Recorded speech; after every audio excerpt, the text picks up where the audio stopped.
बिस्मिल्लाहिर्रहमानिर्रहीम, अस्सलाम वालेकुम। देखिए इस वक्त कैसी बड़ी डेवलपमेंट हुई है और डेवलपमेंट ये सामने आई है कि अमेरिका के हाउस ऑफ रिप्रेजेंटेटिव्स यानी कांग्रेस की जानिब से एक करारदाद आई है जो पास हो गई, जो पहली मर्तबा 215 वोट हक में और 208 वोट मुखालफत में आए हैं। इस करारदाद का मतलब ये है कि डोनाल्ड ट्रंप की जो पावर्स हैं उनको लिमिटेड कर दिया गया है कि अब डोनाल्ड ट्रंप ईरान के खिलाफ कोई जंग नहीं कर सकता जब तक कांग्रेस की अप्रूवल नहीं होती। ये ऐसे में पिछले 4 दफा से ये मामला हो रहा है कि हर दफा एक करारदाद आती, वो मंजूर नहीं होती थी, कभी 1 नंबर से कभी 2। आप जरा अंदाजा करें कि ये हुआ क्या है।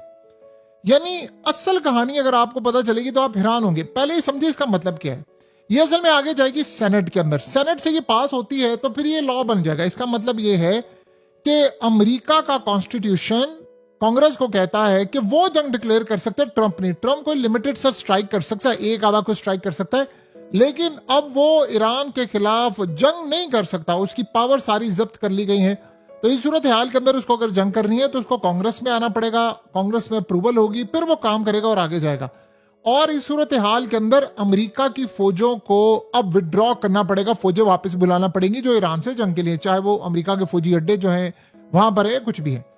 अब ये बड़ी इंटरेस्टिंग सूरत हाल है, लेकिन इसके पीछे जो गेम चल रही है अगर आप उसको नहीं समझेंगे तो फिर आप समझ लें कि आपको अंदाजा ना हो पाएगा कि असल कहानी क्या है और ये सारी की सारी जो सूरत हाल पैदा हो रही है पूरी की पूरी गेम है क्या। देखिए इस पॉइंट को जरा आप समझें कि इस वक्त सूरत हाल क्या है। आपको क्या लगता है कि ये जो सारी की सारी सूरत हाल है ये ट्रंप की मर्जी के बगैर हुई है? सवाल ही पैदा नहीं होता। बेसिकली ये सारे का सारा जो मामला है वो ट्रंप की मर्जी से हुआ है। असल में ट्रंप अब जंग नहीं करना चाह रहा, लेकिन मसला सारा ये है कि जब आप जंग नहीं करना चाह रहे होते तो फिर आप क्या करते हैं। वो असल में इसराइल का पीछे प्रेशर है बहुत ज्यादा। अब उसने किया क्या है कि अपनी पार्टी के लोगों को कहा है कि उन्होंने वोट किया है और ट्रंप की पावर को लिमिट कर दिया। अब जब नेतन्याहू कहेगा कि अटैक करो तो वो कहेगा कि जी मैं तो अटैक नहीं कर सकता, मेरे पास तो लंबी जंग की अथॉरिटी नहीं है और मैं ज्यादा से ज्यादा बस एक आधा कोई लिमिटेड स्ट्राइक कर सकता हूं। जैसे एक कर लिया, कुवैत पर दोबारा अटैक हो गया, उन्होंने कर दिया, फलाना कर दिया, मैं बस इससे ज्यादा नहीं कुछ कर सकता। सो असल में उसने अपने आप को सरेंडर किया है और ये सरेंडर इतना बुरा सरेंडर उसने किया है, इतना बुरा सरेंडर किया है ईरान के आगे। अब आपको समझ आइए कि आज उसने क्या बयान दिया।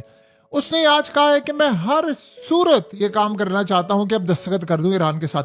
ये अचानक सूरत हाल क्या है। देखिए अमेरिका इस जंग को नहीं लड़ना चाहता, इस पॉइंट को आप समझें। ये जंग अब उनके बस की नहीं रही, ये कैपेसिटी अब वो नहीं करना चाह रहे, ये लड़ाई अब वो नहीं करना चाहते। ये अब जो लड़ाई है ये क्लियरली नजर आ रही है कि अब इनके हाथ से गेम निकल चुकी हुई है। यानी अब वो बेसिकली देखें इस पॉइंट को, अब सारी दुनिया में रेस किया जा रहा है। वो ये जंग नहीं चाहता, किसी सूरत ट्रंप अब ये जंग नहीं चाहता। सवाल ही पैदा नहीं होता कि अब वो ये जंग करना चाहता है। वो इस जंग को खत्म करना चाहता है, लेकिन करे क्या। वो पीछे तो बैठा हुआ है इजराइल, वो तो ये कह रहा है कि नहीं तुमने जंग करनी है, तुमने हर सूरत जंग करनी है, लड़ाई करनी है। तो फिर इसका सोल्यूशन क्या है, इसका हल क्या है, इसको कैसे ठीक करना है, ये क्या मामला होगा। देखिए ये सारी की सारी जो सूरत हाल है वो असल में इंडिकेट करती है कि चीजें वाकई अमेरिका के अब कंट्रोल से बाहर है। अब ट्रंप यहां से निकलना चाहता है, मिड टर्म इलेक्शन सर पर खड़े हुए हैं, उसको जाना है यहां से, उसकी फौज लड़ना नहीं चाहती।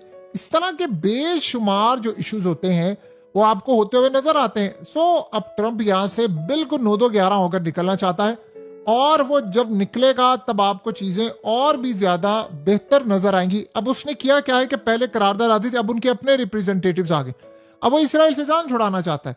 सो अब अमेरिका को ये बात हजम नहीं हो पा रही कि ये सूरत हाल इतनी ज्यादा अचानक खतरनाक कैसे हो चुकी है।